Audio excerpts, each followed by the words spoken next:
En altitude au Tibet, le paysage demeure époustouflant et inchangé depuis des centaines d'années. Mais la vie sur le plateau est largement différente de ce qu'elle était il y a 60 ans. Avant 1959, elle était intolérablement dure. Moins de 100 personnes dans la région avaient accès à l'électricité.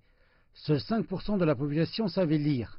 Mais après 6 décennies de réformes démocratiques, les serfs libérés et leurs fières générations suivantes habitent un nouveau monde, où l'espérance de vie a presque doublé et le revenu disponible par habitant est 40 fois supérieur à ce qu'il était en 1959.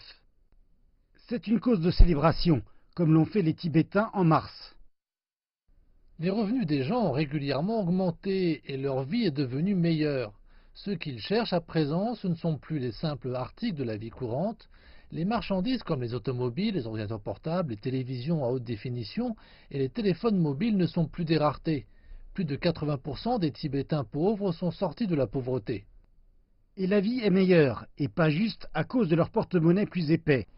La Chine a publié au début de l'année un livre blanc commémorant les 60 ans de la réforme démocratique du Tibet, de l'éducation au système de soins, en passant par l'assurance sociale et aux libertés religieuses.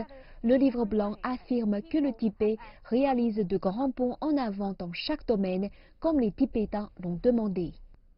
Les droits de l'homme sont essentiellement les droits à la survie et au développement. Le Tibet a réalisé de grands bonds dans la fabrication de l'histoire en comparaison aux jours anciens.